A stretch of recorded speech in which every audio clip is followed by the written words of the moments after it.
Good evening. So, almost right there. Hold on. Just let me know.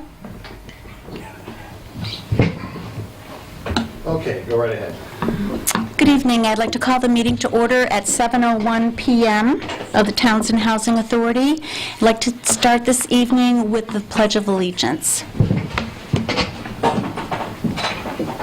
I pledge allegiance to the flag of the United States of America and to the republic for which it stands, one nation, under God, indivisible, with liberty and justice for all.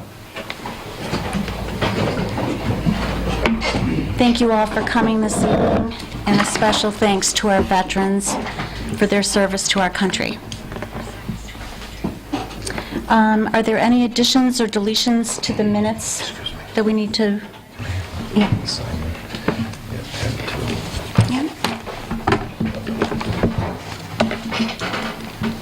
Okay, there was just one thing that we're going to work on in work session, which is a letter from CHAPA in reference to a sale of an affordable housing unit at 13 Coppersmith Way.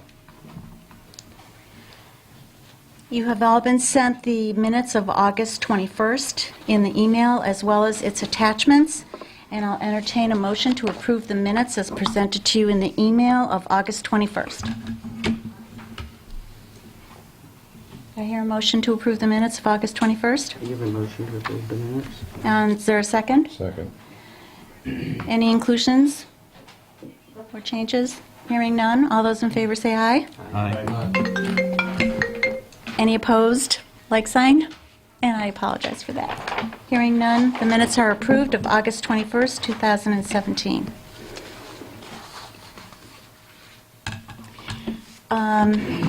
Now, Chaz is our appointee for state rep, who has been approved by the state. We got an email to that effect, but that email, we've not received a letter to the town administrator or the Board of Selectmen from the state. As soon as that occurs, we're going to be asked to be put on the Board of Selectmen's agenda so that he may be appointed.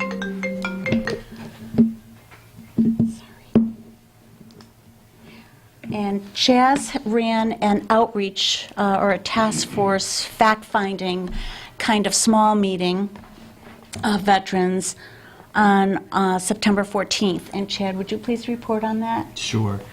I first want to say thank you very much for the VFW for all their support and their continued support in our efforts here to move forward with the veterans housing that we have right now. We met on the 14th, and really we wanted to call it a focus group, just so it wasn't a committee or a subcommittee, it was a focus group. Basically, what we were talking is how we are going to split this up to be able to get the information that we need for both the housing portion and maybe the services and the such.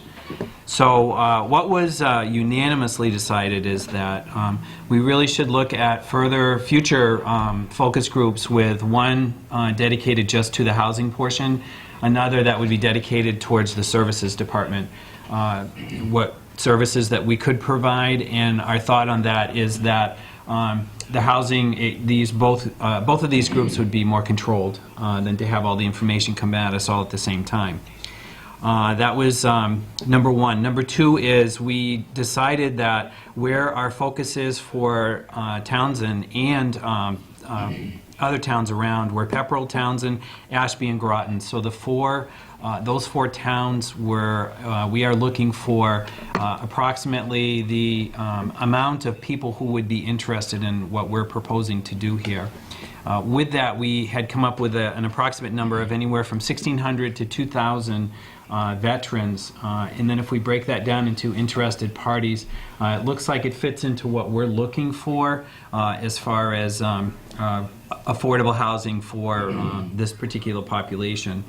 Having said that, we did have a large discussion in regards to outreach. It was unanimously well received in regards to the outreach. The VFW had opened up their facility that we could do public outreach. We also were looking for other information that would be pertinent to what we need for us to go further in regards to building, finding the right facility, what we're looking for, and that kind of stuff. So we all agreed that what would be good would be a questionnaire to be able to be used within the veterans, basically kind of getting that information on a volunteer type basis. Our thoughts were if we could have some sort of, we can work on a web-based type thing so people don't have to mail things in, we don't have to mail something out. We could do it and put a link on the Townsend Housing Authority and set a deadline as to the information. And then we would just need to set up a focus group as to what questions we want to ask for the information that we need to go forward. And I thought that was a great idea too. And then finally, the last piece that we really wanted to talk about would be something that State Representative Sheila Harrington can help us with, and that is in regards to, as far as the services as transportation, we wanted to focus on transportation too. And because we have Sheila on board and she's done a lot of work for us thus far, we were hoping that she could help us out with that. So I wanted to get some input as far as what she felt about what we can do to get state funding or state approval for certain other services so that we can really promote this right from the start. And outside of that, we decided that in the next group, we can open it up to a larger group. I think once we open it up to anything more than 6 or 8 people, we need to have a formal agenda that we wanted to speak about, so that we as an authority should come up with what we want for an agenda for the next time that we meet with this particular focus group. And that's pretty much it. Did you gentlemen want to add anything to that? No, I think Chaz covered everything. It was a great meeting. There was a lot of good input, and you did a great job keeping everybody on track. So I think it was really positive. And as we stated in the past, that the Townsend VFW will support this committee, and so meeting and whatever we need to do, we're going to ensure that the VFW will definitely Have a place to go, in other words, and Exactly, hold yep. it? Yep. Yeah, and the one thing I just want to add to it is we need to make sure that we can still reach out to the female veterans and have them in the meeting, so that way they can add their voice and their input of what could be added from their point of view. Leanne Jackson is a Marine veteran, so she's here tonight. And we've reached out to some others as well. And if you see the Facebook post on it, it's open to everyone.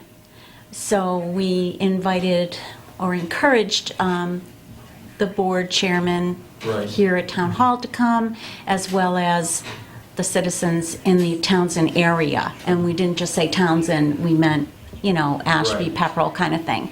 So as a public statement, that will always be the case for this group, hopefully until we complete our task. And that is to, obviously get this going. Could I add something real quick? If anybody else that would be interested, if you go on to the web page for the Housing Authority, there's a contact, there's my name on it. If you click on it, you'll be able to get an email. Send me an email and I'll be more than glad to add you to the list and invite you to our next focus group. I think that would be the best way for somebody to get in contact.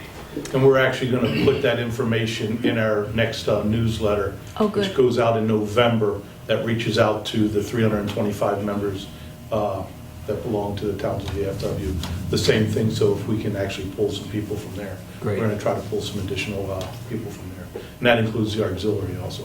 Good. Great. What we don't have yet is we don't have a timeline with goals. And I think that the board will work on that in a work session. We'll try to get that going. And just like before we did the housing plan, the affordable housing plan, we had an outreach. We had a public hearing down in town in our Great Hall here. And we ended up with enough people to have several roundtables.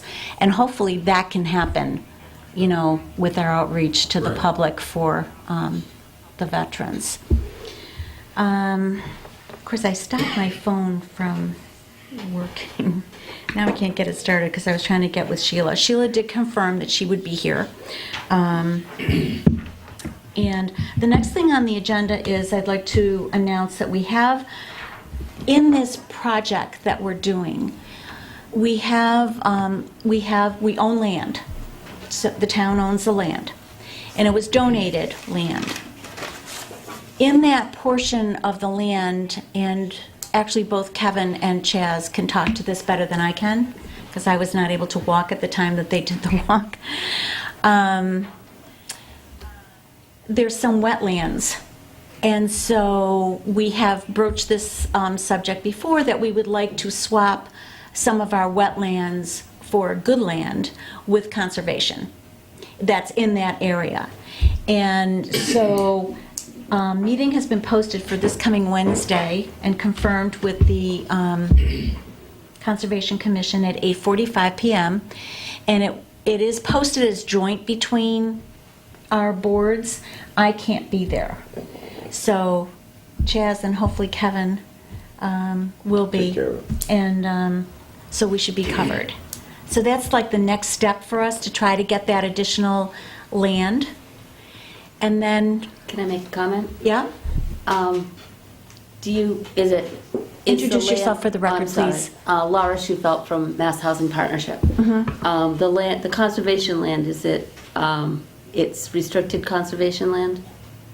Is it under the control of the Concom? It is, and And so Good the only way you can swap it is for a town vote, and then you have to have both houses of the legislature approve it. Yes. Yes. So Correct. we've Correct. sought State Representative Sheila Harrington to help us out with that portion of it. Okay. So we're initiating the first part, which is to talk with our Conservation Commission to let them know what our intent is, and then start the process. Okay. make sure that they're on Just want to board. make sure you, it's not a It appears quick that, process. it appears thus far that the board is very willing to do something to help us. Because we have land, it's a fairly large, it's 2 parcels, and one parcel, which is the Atwood Townsend Woods Yeah. project, it's some of that land that we're trading for some adjacent land, and they're very proactive. I believe everything is, I'm very confident that we'll be able to do something, and I'm very confident that with Sheila Harrington's help, we'll get it through, and probably fairly, I'm hoping a timely fashion. There's also a legal process that we have to go through, that parcel that has nothing to do with conservation. It has to do with how the land was gifted to the town. But we've gone through it twice before. We already have a template of how to do it, but first, we would want to do the conservation part. So it gives us a little more land to work with there. We could do it within the property. We could. As it stands today, and get some veterans housing as well as some more affordable elderly housing. But we're just trying to plan for way down the road. If we can do this now, and we can incorporate this, we can maybe have a much nicer layout, and we should be able to maximize the number of units in the land that we should have to work with. Okay, so Sheila should be here at 7:30. We have a total of units in there now. We have 50 and 30. 36. Yeah, 86 units there There. today, currently. Yeah. And that is 1/3 as far as I'm concerned. To give you a rough idea of what. 11.7 acres, roughly. Yes. The soils being as they are. And like I say, with a little bit of swapping of some land over there, we'll be able to have a very nice, sizable piece of nice, flat, level ground. It should work just wonderfully. Okay, I'm just going to ask Sheila, because she saw the agenda. She knows you were on it at 7:20, okay?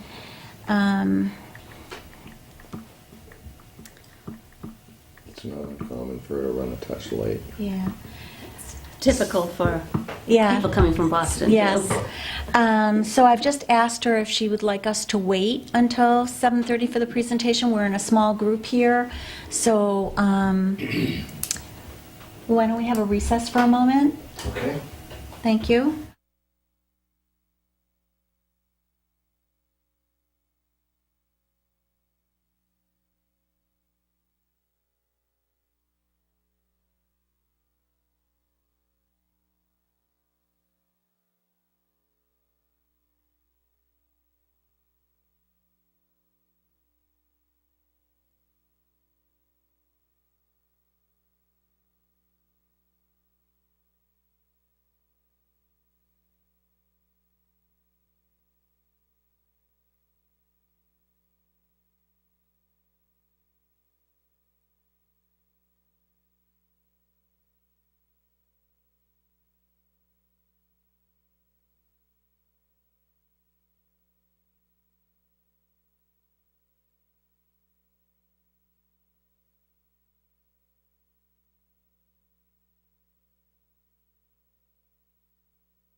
That's the big my boot camp, Pierce Island. Suppose that was back in 85. Okay, we're all set. Okay, Laura? Okay, again, I'll introduce myself. I'm Laura Schufelt. I'm the Assistant Director of Community Assistance at Mass Housing Partnership. I'm going to first tell you a little bit about Mass Housing Partnership, just to lay the foundations. MHP's mission is to use private investment to bring more affordable housing to Massachusetts. We do it in a number of ways. We lend for affordable rental housing to for-profit, nonprofit developers.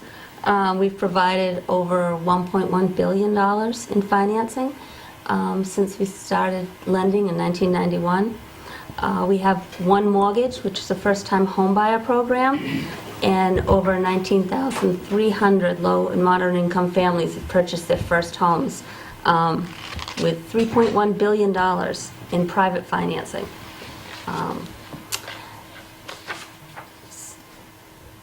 And then the third leg of the stool for MHP is community assistance. And we have a small team of 6 of us, and we go out and provide direct technical assistance to communities and housing authorities, nonprofits, to increase affordable housing throughout the Commonwealth. We have small grant programs to provide technical assistance, and I'll talk about that a little bit later, how we might be able to help you. We do workshops and trainings. We have 40B technical assistance grants, so when a town is reviewing a 40B proposal, we pay for consultants to come in and assist the Zoning Board of Appeals to work through the process. We have publications and special initiatives, one of which is our, we've done a lot of work with the Rural Commission, helped get it started with the state. Our workshops and training, our main trainings, we have a Housing Institute every June at Devon's. It's a 2-day training that goes through the development process. It's usually for non-urban public officials mostly, and volunteers. Has that occurred this year? Yes, in June. We have it in June. And is that when you normally have it? We always have it in It's June. usually the second week of June every year. Okay. Yeah, but it's 2 full days in Devon's. So it's a commitment for volunteers, but it's well worth it. It's a good program. So I had the chance to look over some of the material that you had, and also watched the last couple of meetings around this on YouTube. So I have I have some idea of what you're trying to do, and maybe how we can help move you forward. So some of the key questions that when you're planning for housing is, what laws or regulations are you subject to? What kind of housing does the community need? What can the site physically accommodate? And is it financeable? Is it financially feasible? If it's not feasible, all the planning in the world doesn't help. So the first thing is really what rules and regulations and laws that you're subject to. And the biggest one as a housing authority municipal agency is Chapter 30B. And 30B is a procurement law. You're subject to it for both goods and services and for the disposition of the land. So if you were to hire an engineer, you have to do it you have to procure it. You can't just hire somebody. You have to go out and get bids or get quotes depending on how much you think it's going to be. And for the disposition of real estate, you have to do it in an open and fair process using a request for proposals. I Well, disposition of what real estate? Because we own the property Yeah, that, but are you going to build it?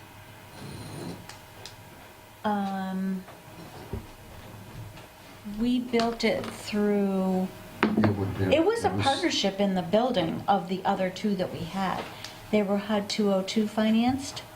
Right, which there is no more of. Right. So And now where do we go? Yeah. so for housing authorities, especially, well, there is no housing authority money for construction, just for housing. There's no public construction money for public housing. Right. And we don't either- have any. Either federal or state. So you couldn't do that type of housing. Everything else is through the state, what's called private housing. And it's really a development subsidy. It's not a subsidy on the operating side. So the folks renting don't get the subsidy. You get the subsidy up front when you're building it so that you have less debt. Right. So that's, but as a housing authority, you would be subject to public construction laws, which adds about 30% to the cost.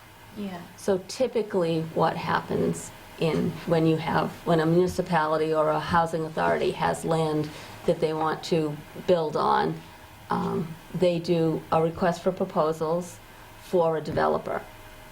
And through that process, then they either convey the land, sell it to them, or they can convey it through a long-term lease. So you'd keep control of the land, but because it's a long-term lease, the developer can finance it, and but and you would have you'd have a lease for, usually it's 99 years Right.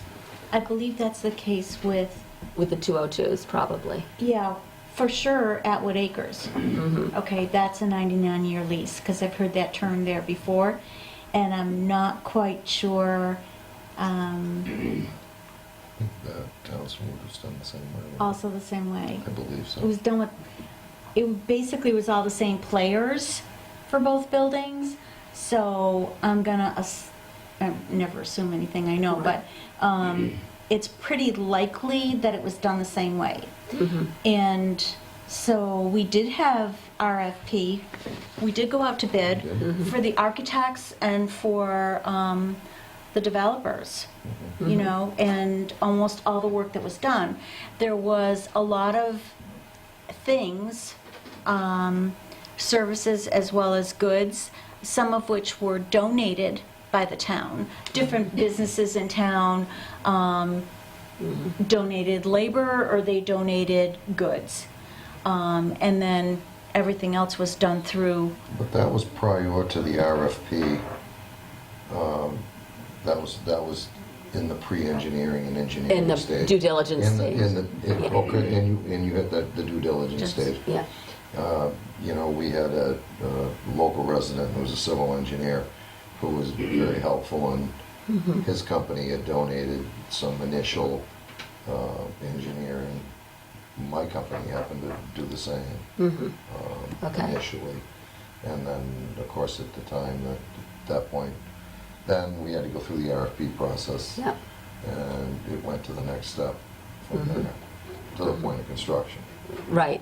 And then it either, We won the bid for the construction, but we had to bid it through the general. yes. But Okay. that's how it Yeah. went from there.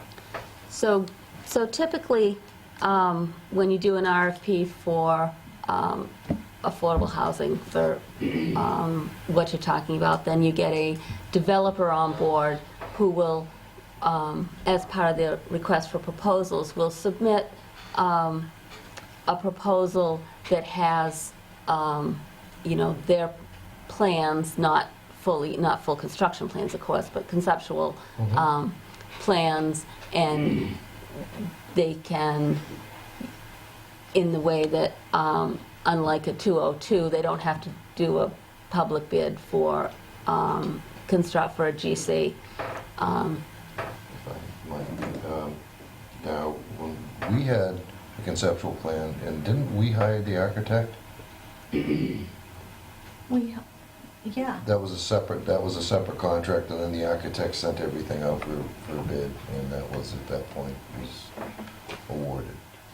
But we had hired the contract, we had hired the architect. Stella's was in the town, I believe. Studio One. Okay. But I don't know if we can do that now. It You sounds can't, like we yeah, can't do you that can't, now. you can't do that. If you hire the architect, you have to go through a designer selection process, and then from that, it goes to a GC, to a general contractor, and that would make it a public process, and then it'd be subject to public construction laws and the added prevailing wages and all those other things that make it difficult for public construction. And we did have to go through that. We did go through that with Townsend Woods. Yeah, I don't know because- that we were happy with the entire process. No. You know, I I think think, there were things that came up that I think we would have rather it had been another way, but yeah, that so, was the way it had to be. But there were bids for the general contractors, and we Yes. did make a selection. yeah, because you were using federal funds, and it was a partnership between the housing authority and a nonprofit. Usually, that's how it goes. I'm Yes. not sure how it was, Yes. but Somewhat. Yeah. Done somewhat. yeah, that's usually how, at least So what do at the we have to do beginning. now? So now, we can just keep going. We can get past goods and services, because we know that. So on this, so like I said, you have to have a fair and open process. First, whoever the governing body is, so probably the selectmen, would have to declare the property surplus and available for affordable housing, or now, I know it's in a trust, is that right? So there may be a little different process because it's in a trust, and the selectmen are probably the trustees, or they have a trustee, but they're probably the, have some, but your town attorney would know, or probably your board of selectmen would know how that process has to go. Occasionally, it has to go to town meeting, depends on your charter. Our attorney does know, because I think they've been our attorney for at least 14 years. And I'm going to say that it took us about 7 years to do Townsend Woods, and it's been open 5. 6. Six. This year, Thank you. 6. So I'm going to say that our attorney knows what the process is with that piece of land. Yeah. Um, Well, it's a step that sometimes gets forgotten, but has, before you, Oh, no, it's Before been, you do it's, we know we you have know to do that. it. Yeah, that's good. So in the request for proposals, you have to, I think at the bottom of the one before, I think had some, maybe. Yeah. You put, obviously, the property description, any use restrictions you're going to have, so if it's, you want to make sure that all the units are going to count on your SHI, and so you want at least 25% of the units affordable. And then you may want more than that. If you have any other restrictions, I know you're talking about veterans housing. We'll kind of get to that a little bit later, because there's some special things with veterans housing you have to be aware of. You have to do evaluation criteria, and so if you want the developer to be experienced, and so to meet the evaluation, if they have 1 year, they're not acceptable. If they have 5 years, they're acceptable, and if they have 10 years, they're advantageous, is how they say it, highly advantageous. And you do that for all the things that that are important to you. So if they need to have, good management company, if the design has to be, the design gets evaluated as well. So the evaluation criteria is kind of the most important part in the request for proposals. And we do that? Yes. You have to put in what they have to give you, so the submission requirements. And then also, if you have a lease or probably will have a lease, then you just do the form of the lease and kind of just what the terms are going to be so that they have some idea that you're not going to, after you award it, say, oh yeah, we want, half year profits every year or something, just to be fair. And then there's reporting requirements that we can just kind of pass. And I just talked about the evaluations. And in the end, you can assign the evaluation criteria, you can assign numbers to it, so you can do kind of a scoring. And in the end, the most responsive proposal is the one that gets recommended to whoever's going to be making the decisions on who the developer is. Typically, there's a committee that recommends to the Board of Selectmen, or to, if you have control, you guys. Right. And I'm thinking, as you're talking about that, I'm thinking that we did do this before, and we probably have a template of what we did before, but we've had a lot of change in staff here, so there is no one here now that's been through the last two processes, and all of us are volunteers, so of course we did rely heavily on our staff before. Well, I can tell you that that's one of the things that we do specialize in, is helping communities write RFPs. So we work closely with the Attorney General's office and the Inspector General's office to make sure that everything's as it's supposed to be. And so we get training all the time, so we can then pass it on, because little things change all the time. And probably if it was, 14 years ago or 8 years ago or even 5 years ago, there's going to be Yeah, the rules have changes. changed. There's going to be changes. So like an intermediary kind of, How much access do we have to you yeah. in this process? Like, do you hold our hand, or what? Typically, we draft and you Okay. review, Okay. Okay. and then and we work together on the goals and on the particulars. So if it's around design guidelines,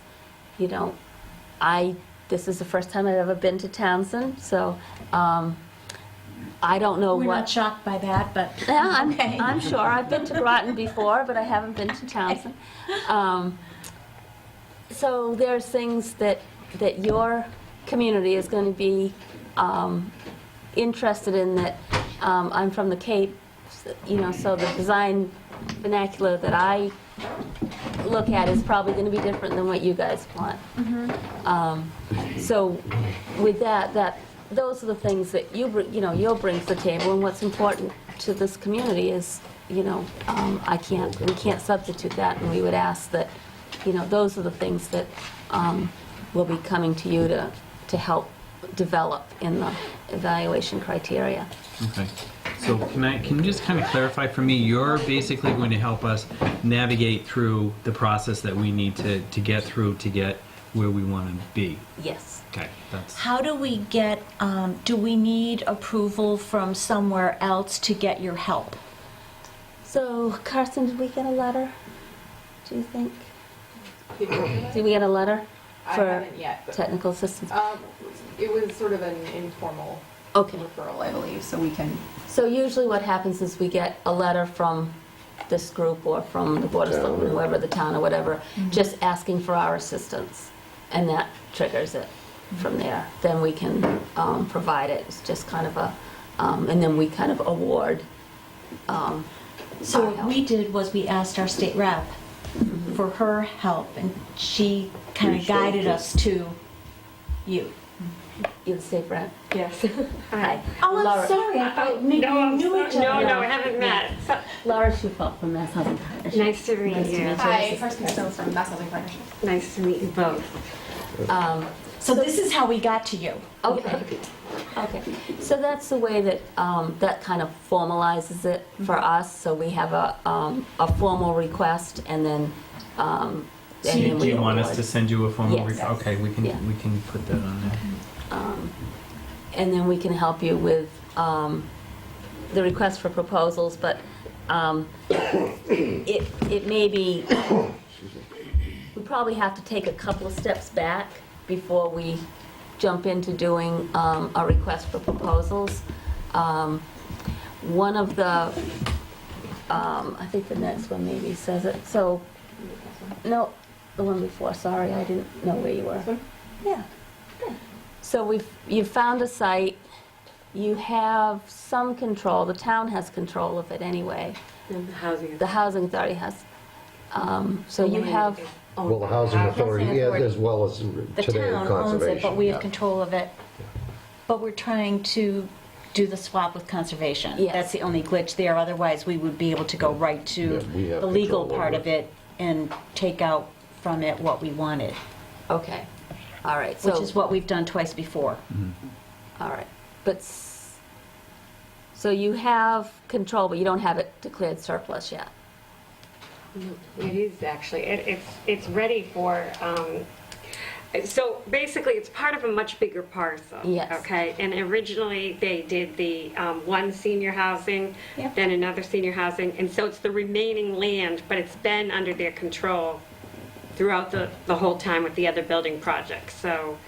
I believe that this was, the whole parcel was deemed originally, Okay, Yeah. okay. and so- then we did it in pieces. Parceled it out, Right, yeah. Right. Okay, so those, just check with the attorneys. The only piece that's in question would be this piece that we must trade. Right, Yeah. right. But Yeah. she'll help That us we get through would the like state to. process there. And Okay. So the third thing was analyzing the needs, and I know you've been talking with the veterans organizations, which is great. I'll tell you that with veterans housing, in order to have housing for veterans, there needs to be services that come with it, or else there are issues with fair housing. We have discussed it, Okay. and I guess we just need, and in fact, what we discussed was having on-site services. So in whatever facility we build, there will be different rooms that can be used by, say, volunteers.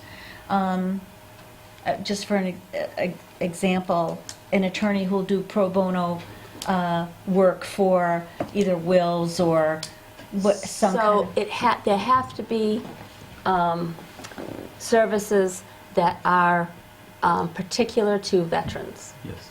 We're talking counseling. yeah. We're yeah, looking sorry. at satellite Transportation. psychiatry. We're looking at therapists there.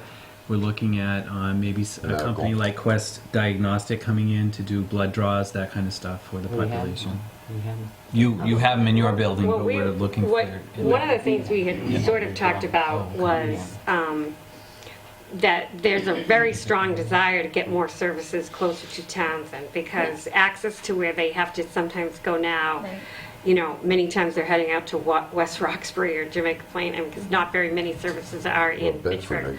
guess. So what we had talked about is, if there was a facility that had space, is there a way to access other veterans service programs to come into to the facility? Meaning, if we account for it in the building of it, are there like veterans services that will travel to different veterans housing projects and that you're already familiar with? No, typically what happens is a group that provides services becomes the manager of the property. Veterans Park. Can you? So like a Soldier On. Or Veterans or Outreach. Veterans Outreach. And sometimes it is another nonprofit or a for-profit owns the housing and they contract services directly with the veterans organizations that are around. Kind of what we wanted to do too. I mean, we were also thinking we could try to supplement it, like we said, with voluntary services from community outreach, like attorneys maybe come once a month And or and whatever. that's, yeah, and Yeah. that's fine. It's just, it's a, you can't exclude folks, because veterans aren't a protected, even if veterans were a protected class, you couldn't exclude others unless there's a, whoops, was that me? No, that was That was that, okay. It just died. Especially, so there's lots of people in protected classes that could be discriminated against if you had just veterans housing without having the services for them. I'm not following that. So there could be people in protected classes that are not in the veterans housing? So in order to exclude anyone but veterans in housing, Yeah. okay, you I have to know what have she's saying. services. Oh, right, okay. But you Okay. can always supplement those services You could with other supplement it things. with other things. Yeah. Right. But that's, you know, that is, you wouldn't be able to get funded with veterans housing if it didn't have services. Okay. Right, yeah, that's what we... And they still, it would be a veteran's preference. And so by saying that, what would be the criteria or level of services that would be needed in order to substantiate it being veterans-funded housing? That's my question. I think there just has to be something that is on-site and regular. So if it's counseling, if it's transportation to, VA, if it's a clinic once a Would counseling do it? I mean, we could have other services, but would counseling be the primary? Because you have to understand, we're not going to be able to do like 100. We're not going to be able to do, we'll be lucky if we can do 50 units. I mean, that, I think, would be our goal, to be able to go back to the first. 50 units of veterans preference housing is a lot. It's a lot. You'd have to Oh. really designate a I need. don't know that we'd be able to do that. 50 would live in. There's a mixed We were only use. able to do 36 the last time we built. Some of our discussion, and maybe you heard it when you heard the tapes, was around veterans' families, not just, Yeah, affordable for the single veteran. right.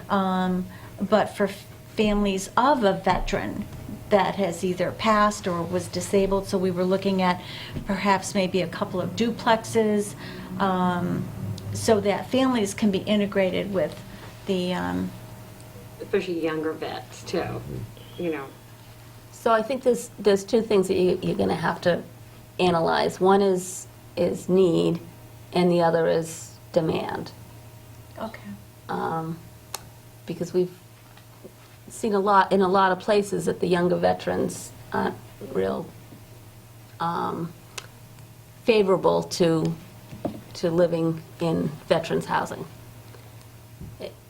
in other parts of the state. I don't know if that's the same here, but we don't have any right now to offer, so it wouldn't even be. Yeah, so we wouldn't know the demand unless we had an we don't offering. have any It's just that the cost of staying, I mean, for our younger veterans, coming back here, sometimes it's cost prohibitive for them to get a place here. Yeah. So Yeah. we were trying to offer something that, would be available to those families, too. Okay, I have a comment. Chip? Chip Mann.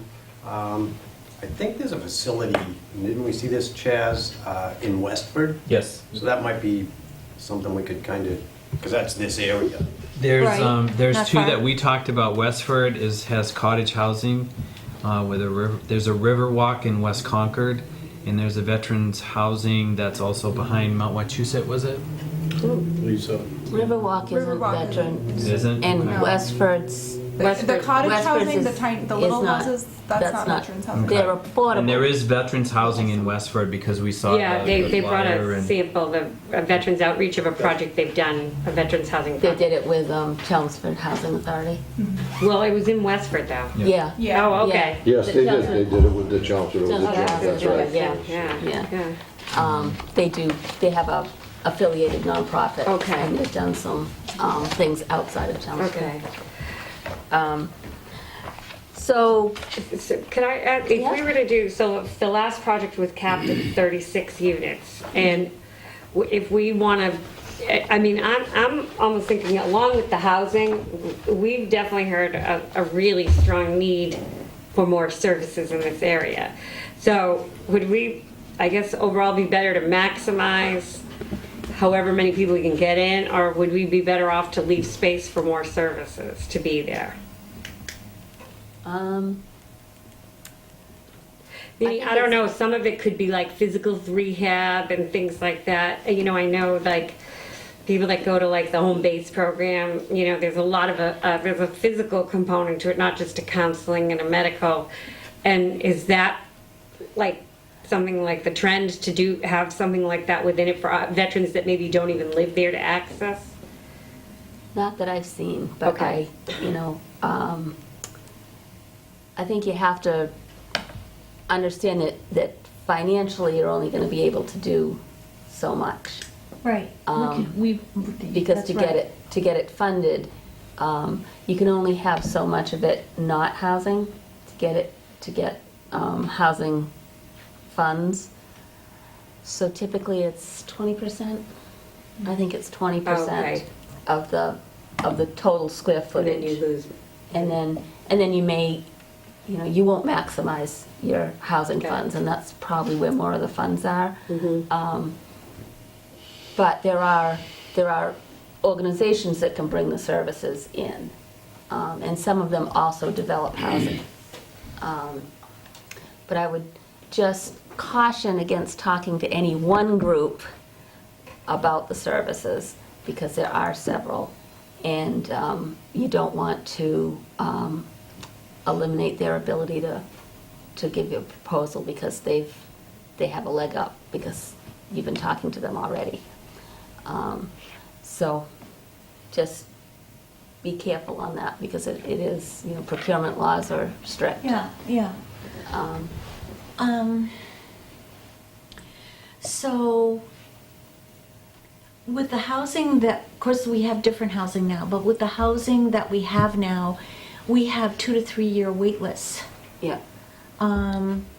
So is that what you're talking about by us trying to find out what we need for demand? No, I think if you are looking at veterans' housing, then you're going to have to find out how many veterans there are that need and want housing. And, you can do that in a variety of ways. I know you talked about doing questionnaires and outreach. That's definitely one way to do it. And if you're going that way, what are they looking for besides housing? That What are the closer services? services. What are particularly an anonymous kind of thing, so that you're not trampling on privacy. But you can ask what. Hardest thing about that is for us to find out where everybody is and just the privacy laws Well, make we're that awfully hoping hard. that the. Yeah, I think we have a plan for that. You do? Okay. I think so. I think what we need to do is we need to reach out to the veteran agents. They Yeah. have that information, and they can do the mailing. And that information will not be released to anyone. Okay, but is there also a component in order to get the funding that you have to draw a bigger circle as far as who you know what I mean, like to be exposure to other communities or? Well, you can't, you can do if you can show that it's needed, you can have a local preference for up to 70% of the units the first time they're rented. Then there isn't a local preference after Okay. that. And you do have to market it regionally, Right. but that's, that would be expected. So I think it would be, definitely this region would have the opportunity to. Right. And is there, I don't know if this is allowed, but as she was saying, there's a 2 to 3 year wait list in the other 2 communities. Now, some of the people in there are veterans, I'm assuming, and they're in there because that's all that was offered. Can we, to free up other space, can we take existing people from other projects and move them over? If they're living in the units, Yeah, like say someone's living in Townsend Sure. Woods, but they're a veteran, and maybe we could And they- open up other unrestricted can- space. they can apply Okay. to move in. They can, you can't. We did have some people from the first building that ended up in the second building. You know, second time They won't around. have to apply too, didn't they? They had to go in the lottery, just Yeah, like they had to go in the rest. lottery, and that would be the same. That would be Yeah. the same thing, they have Yeah. to go in the lottery. But they would be, you know, if you had a local preference the first time around, they'd be They would be- local, so they'd be local with the veterans, so. Okay.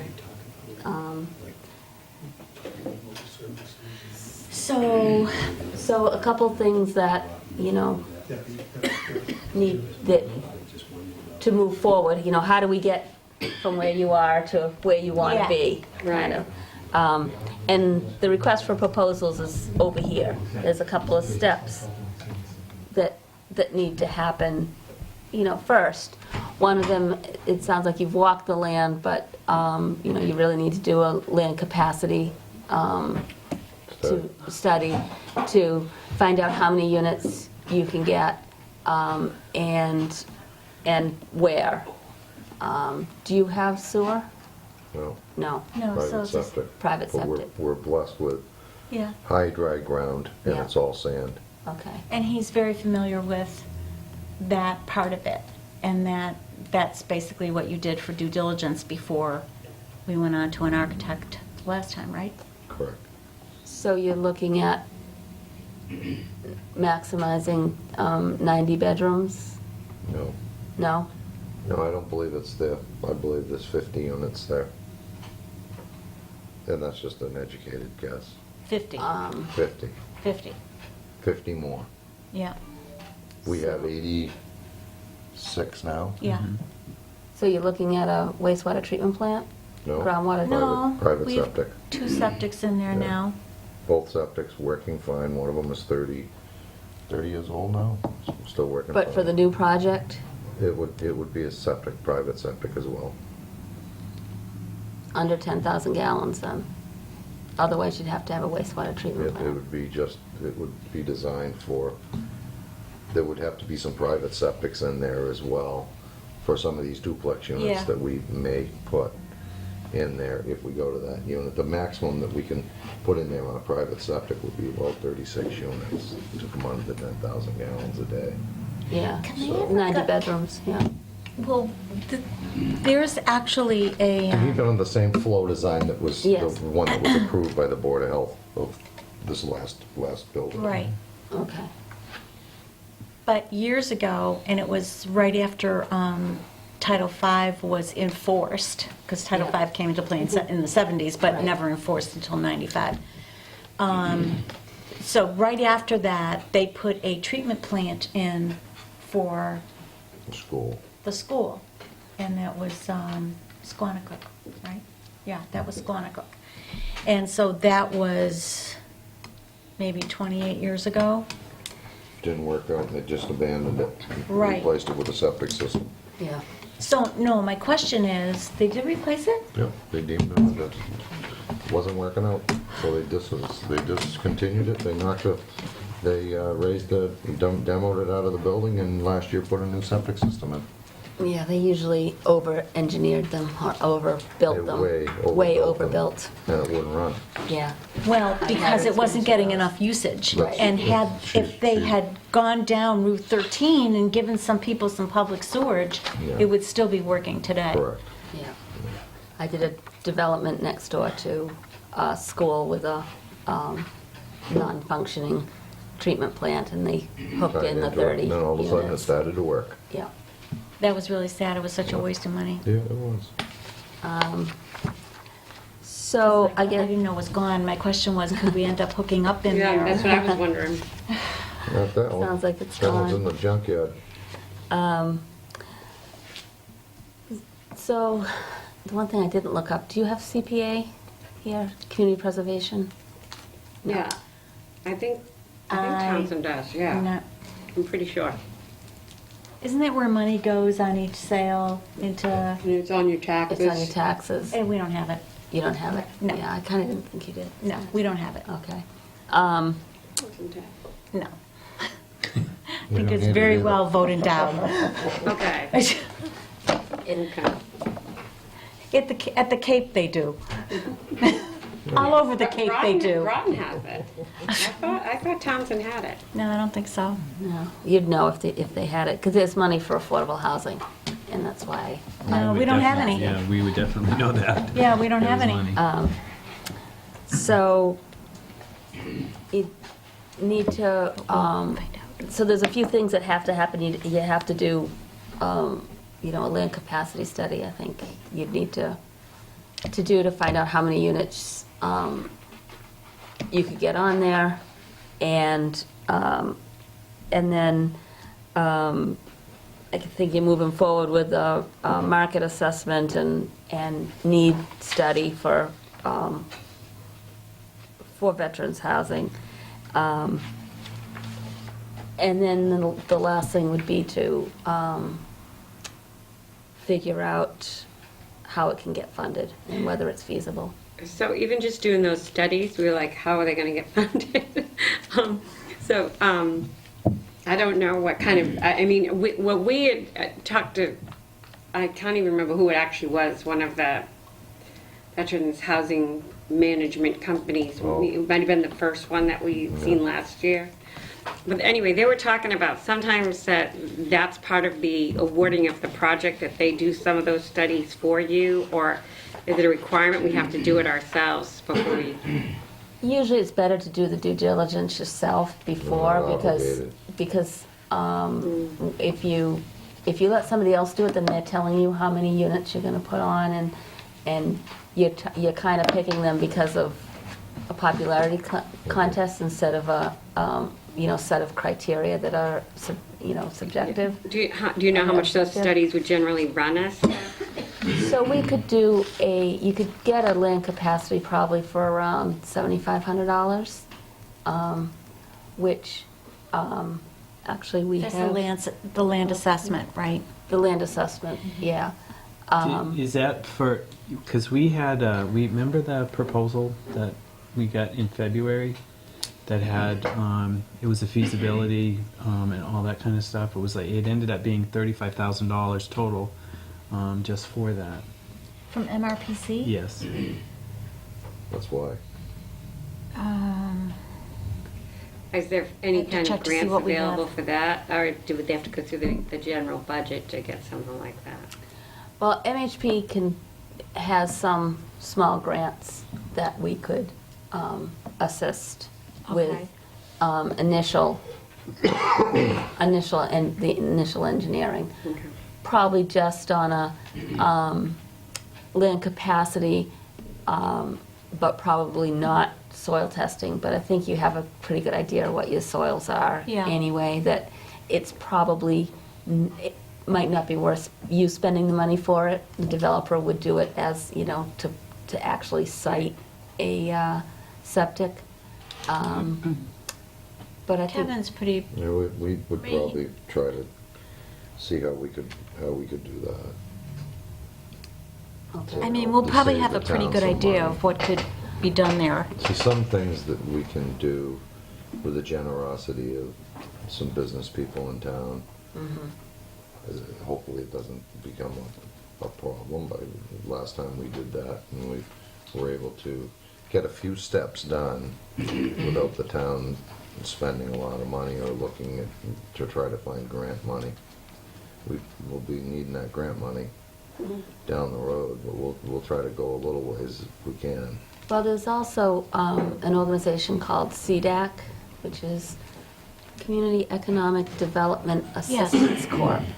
And they grant or lend money to housing authorities and nonprofits. That actually, I met with somebody, I don't know if you remember me talking about this, that I had met, and she was willing to come out here. She said this is just the kind of project that they would get involved with. It was, Sarah Barkin, she had an Irish brogue, that's all I can remember. Branya. Yeah, it might have been her. But, Can we yeah, get but her out here? Yeah, she said she'd be happy to come out if need be. Okay. Yeah, and they have they have some grant money, and then sometimes you borrow it from them, and then when you get a developer on board, the developer pays them off when it goes forward. So that is, that's an option. And we work very closely with them. Our executive director sits on their board, and, you know, it's one of those Okay. sister agencies. But that certainly would be a way to do it. That's probably as much as you need to. You're going to have to do surveys to do the land swap anyway. So whether that's done, I don't know whether the town has engineers, if that could be done, you know, in-house, or if they have to get outside to do it, but CDAC probably could help with that too. That's where I would go for that money. And like I said, Mass Housing Partnership has small grants, and if we, you know, combine the two together, we'll Maybe we could do it, Well, okay. find enough to get you going. What else? What am I forgetting? I don't know. I think it's, you know, so next steps would be getting the ducks in a row for the land capacity, talk to CDAC, I'll talk to CDAC,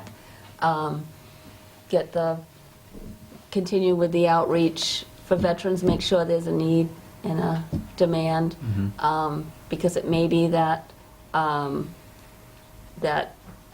if you're talking about 50 units of housing, that rather than all veterans housing with services, it may be more than you need, so then you can do a veterans preference, because you have you'll have some services, and then open it up to others as well.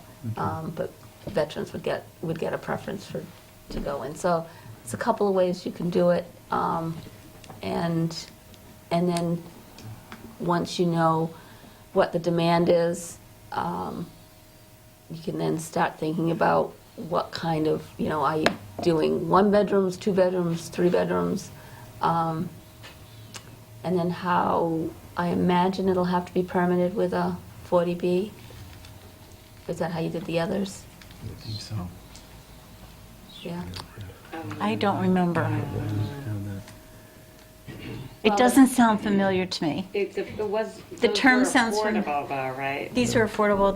The term 40B sounds familiar to me with projects that we do have in town. Yeah. But it does not sound familiar to me with this project. It just depends on the underlying zoning. Yeah, it depends how you got it zoned, how you got it permitted.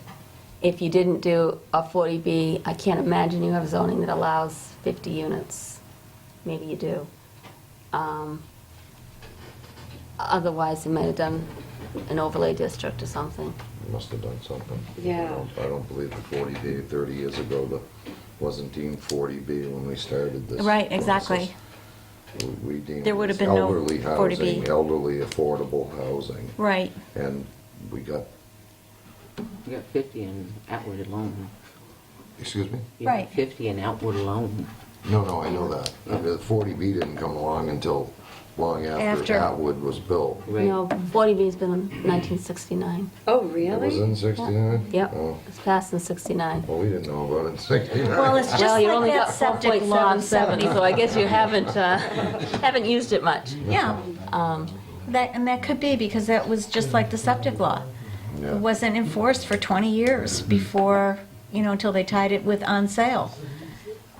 It was enforced by Dukakis in 1980. They had Maybe not over. so Not out here and not in the you state. couldn't have gotten any state grants for infrastructure if you weren't doing affordable housing back when. Oh, no, I Dukakis- think. Oh, no, no, No, no, I no, thought you no. said We're Title not talking V. about that. Oh, no, Title, Yeah. We're talking about no, Title 40B. About Yeah. 40B.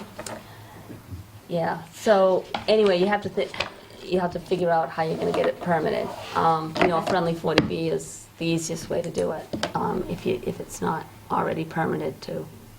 I mean, I can find out what that was That pretty quick property tomorrow. is- I think you probably have had 40B housing projects because the town has to have so many We do. Yeah, so we know we've got some We- 40B properties. We do but- have some. So I can probably name them. I have it right in front of my. You have it right in front? So it was a 40B. It was? This was, Yes, built, yes, Townsend built with Woods was comprehensive. classified as 40B? It was, well, it was built with a comprehensive permit, which was 40B, so that's how they got around the zoning. Okay. Okay. so that would likely be what we would do on this one. Good. It's the easiest Good. way, rather than It's the trying to easiest way. do any other kind of zoning change. It's, I don't think we use the term the friendly 40B, no. no. You should, it's- Comprehensive permits. Comprehensive permitting is What it probably might the have term been we called. used. It's, you know, it's the easiest way to get it done, and it is, you know, works well for the town, and Yeah, they were both comprehensive permits. they were both comprehensive permits. So, and the developer would be doing that. You wouldn't do the permitting, the developer would, but. Right, okay. You would just have to put it in the RFP, that would be how. We can debate Okay. 40B housing later. So basically what you're saying is whoever the developer, if we're sure about the soils, sort of, that we don't have to worry that it won't pass, we could wait on that. So the two studies that we would have to do first, we can apply for grants through you and through CDEC and try to work it that way to cover those costs while we're doing our requests for proposals from various vendors. then. While you're while we're doing, doing you know, our while you're needs doing assessment. the needs assessment. Needs Yeah. assessment. Because we won't do the request for proposals for the developer until you have No, all that Yeah. information. Okay. Yeah. That's down at the end of the road, Okay. Right. back of the pasture. So, gentlemen, so the first thing we have to do with you is is it okay if I send you a letter as the chairman of this board? Yes. To request your assistance? Yes. Okay. And then the next thing we need, and I'd like to hear from you guys about this. How quickly do you think we could have an outreach event at the VFW? Thank you. Quick as we can put it together, probably within the next 30, I think that depends on us. I don't think, 30 days. yeah, I 60 think days. 30 days, 45 days at the most, but I honestly believe that outreach is here. How long is it gonna take us to put together an outreach? Economic development project. Okay. I hate to turn the table like that. We need a number. Yeah, We exactly. need some numbers. And she said, oh, this Okay. kind of. But I think before we did the outreach, I really think it's paramount that we start pushing out those surveys, because once you get those surveys out, one of the questions that we discuss at the bottom of the survey is, are you willing to participate in an outreach? Okay. So forth. Okay. And this is where we will build that database, I guess you could say, or that group. And I think that's more imperative, that we really push the survey first and then the outreach second. So do we put together the survey? Because that would be all the questions, which you guys may know better than we do. Correct, I think that's going back to the focus group. I think we take it back to the focus group, we meet again, we sit down, we discuss this briefly. We'll sit down and start writing these questions, start building this survey per se, and then once we bring it back here, we get it approved, and then we can discuss it, and then get it approved, and then we can move forward from there. Get it But I- out to your but I do- agents who will do the mailing? Yeah. Correct. And I do have one question. We discussed this, and we made a decision to backstep on one item. And I'm not sure that if we did the right thing or the wrong thing, and I'm going to bring it to Sheila. One of the things that we discussed when we actually sat down, we said, hey, we're going to look at Ashby, Townsend, Pepperell, Groton, straight across. We also talked about Lunenburg, but we pulled Lunenburg out because of them being in Worcester County. And we said, this is something that we might want to keep in Middlesex County, and we really weren't sure when we discussed this.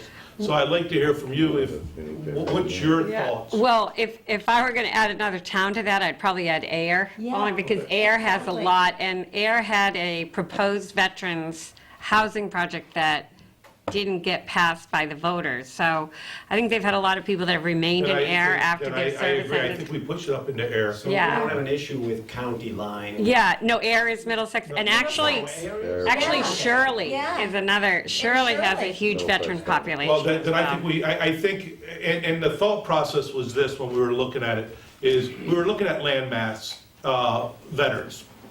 We believe, and these are not hard numbers, we believe that there is somewhere in the neighborhood of about 2,000 veterans between Ashby to Groton in all those towns. If we could push out to Air and Shirley, I know that the population is greater there. This may give us that 2,500 to 3,000 Yeah. veteran base. And I think when we start looking at doing any type of statistics, you want a larger pool of numbers. Right. And if we can push it out that far, I think we would get a bigger bang for our buck. Yeah. Absolutely. Especially when it comes out, and then when it comes to the outreach, and I think the outreach is what's really gonna get us where we wanna go, but I think that survey. Yeah, no, I think I think Air and Shirley both have a huge veterans population. The other thing though that it made me think of it, because you were talking about services, one of the things that came up when we were speaking at one of the other meetings is, when I'm thinking of some of these veterans being in their 90s, some of them need more, almost like an assisted living type of facility. So is that like a whole other, That's a whole other, So we have to be careful, Right. you know, reaching Yeah. too far. and that's harder probably to work I out. think it's, More upset people. affordable assisted living is very difficult to do, because it does cost so much, just regardless of whether it's veterans or not. I That agree. there's not many of them. But we have those already in place. We have them at Bedford, we have them over at the soldiers' homes. So we have the assisted living is already, we have a good foundation of assisted living. And I know where you were going with that, but I think really looking at when we do this, the survey, is to see what the needs are. You know, the needs of the veteran is the most important. And I still think that a lot of it's probably going to be the hidden ailments such as PTSD, TBI, things like this, I think that's going to be one of them. And with the younger veterans, I think that's where we kind of need to focus a little bit on. I still believe, and I think I said this before, I do believe that a lot of the veterans, a lot of them, are pretty much set. It's the ones that are living with their kids, so forth and so on, that can. And that's the ones that we want to try to pull and try to help them so they can have a much better quality of life. And of course, really that leads better for the families also, because it gives the family a better quality of life. And even within that, even if it's not an assisted living, there are some like organizations there's one I'm thinking of called Right at Home. You probably have heard of them. They'll just come in per person's need. They're not necessarily, you don't have to be in assisted living to use those services. Right. Okay. They come into the home. Right.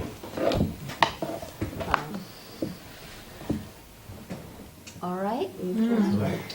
I did have one question for you. So when we had met and we talked about a survey, we said, well, we're going to come up with questions to ask. We said, oh, it's got to be done, have been done many times before. I actually spent almost an hour that night online. I found 0 surveys Yeah, I did too. that I had did too. anything connected to what we were looking for. I So I didn't know believe, if you We're had unique. any- now, Yeah, I we- believe that Bill Ricka did one. A veteran A survey? veteran survey. Okay. But you Googled it, and you got nothing. Well, I got this long, long list, and none of it had anything to do with just sending out a survey to the community of what are your needs, would you be interested? Yeah, there's a lot of That type those. of thing. 'Cause- I yeah. think We're trying to Dartmouth, save ourselves from inventing yeah, questions. Dartmouth did a veterans home. Somerset do it, or did they not do Somerset that? never did it. Okay. They didn't have the They demand. didn't get to the point. Norwell just converted their police station into veterans housing, and before they did that, they had a survey, or Okay. they did a needs assessment. I'm pretty sure they did a survey with it. Okay. I know who the consultant is on that one, so I can give him a call and Because see that if would I be can, helpful, yeah. I can see what I can find. With the ones I Awesome. know of. So our thoughts on that, just if I can ask kind of your thoughts on it.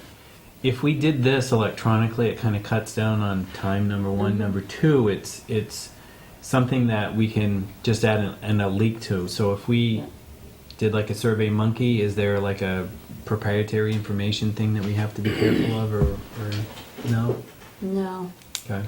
Because they wouldn't be entering like their names. It would just be, you know, Yes. we would have the key number for them. When you go onto the site, put this key number in, and it pulls up the survey, and then they would take the survey and with their input on there. But that's okay to do. Yeah, Okay. yeah, that's okay to do.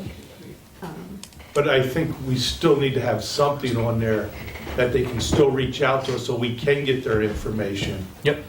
Maybe like an email or something, you know, if you're interested, email this email only so when we're starting to look at the outreach, maybe we'll have a poll from them, surveys to say, hey, there's 10 people here, and this is what they were saying, and we can bring them into the mix. Yeah, That could be there's a optional report. question. Optional. Yeah, Right in there's a that. reporting function in there. Would you be interested to help us with further information? If they click yes, then it would give, Open up. please put your Absolutely. information down there so that we can I think gather that's it. fair. Yeah, I think that's good. Yeah, so good. Well, sounds like we have A a bit plan? of a plan to move forward and to, you know, focus it and, you know, make sure there's the need and the demand, and then to fashion a development based on those, and then always checking financial feasibility, which is something that we do also. So as you're building your goals and your wants into the project, we can check it on financial feasibility. Right. Okay. Good. Okay. Thank you very much for coming Thank you. tonight. So I'll get that email out to you ASAP. I'm so sorry I said it was cold in here. I know, it's not that cold. Really hot. Well, I thought it was just me. I'm like, whew. I know, I feel like I'm going through my hot flashes. Now, are you guys totally Do you guys financed have anything by the else you'd like state? to add tonight? I so appreciate your comments. We're a quasi-city agency that's Keith, that was spot on what you last said. Yes. Good point. Good point. So, And so, Oh, yeah, that's good. absolutely. Doesn't tell you much about us. Open it up to everybody that's not mailing list. Okay. Nobody said they weren't interested. Okay. And that's how. Okay. So what I'd like to meet with everybody, if we can set up our next time that we can do it. I did send an email out to everybody that showed interest for me. What I'd like to do then is for us to set up a time, and then we could send it back out to the email and let everybody know this is our next time to meet. Okay? And where Yep. Yeah. So she was on the email that I sent out. You did get the email from me, so we're all set there. So I'd like to, the next meeting of this board, just for your information, because we have other business to do, but for your information, so you can set up something before this next one will be October 23rd. Okay. So that gives time for the fact-finding group, focus group, and gives time for conservation, hopefully, to do something. To meet and before the 23rd. Amazing not Yep, to see something and that needs hopefully the we can get budget. your appointment before the 23rd, within this Everyone next lucky month. this year if they don't need the budget. And we'll have more information from the Housing Partnership. Okay. Okay? And you're welcome to come out anytime. Well, Thank you. The invitation is here. Where do you I live? live on the Cape. Oh, my God. You, Oh, my God. I God. was just in Quincy a little while ago. Wow, so you guys got. Well, thank you so much for coming, making We're on the the Cape, are trip. you? I grew up in Amherst, New Hampshire. Oh, okay. Oh, but I oh. never grew up that Dennis. far away. East Dennis, To go to work session, and then we can choose. right near Grumpy's. You're almost Yeah, I know. I was like, I'm really. My claim to my cousin's fame. in Milford, New Hampshire, which I was driving up You there all the can, time. Like, to go can we through. recess Are you for heading a all the way minute, back? Hartley? That's right. Okay, we're all done? Could we recess, please? Okay, for the... A couple minutes. Oh, but we will be coming back. Oh, Yeah. actually. The fastest way is Just to have a working session now, so we can. No, we're we gonna can adjourn. adjourn this Make part of the Okay, meeting. so, Thank you all. to Okay. Boston. Thank you very Thank you. much. So we're done for the night? Yeah. Yes.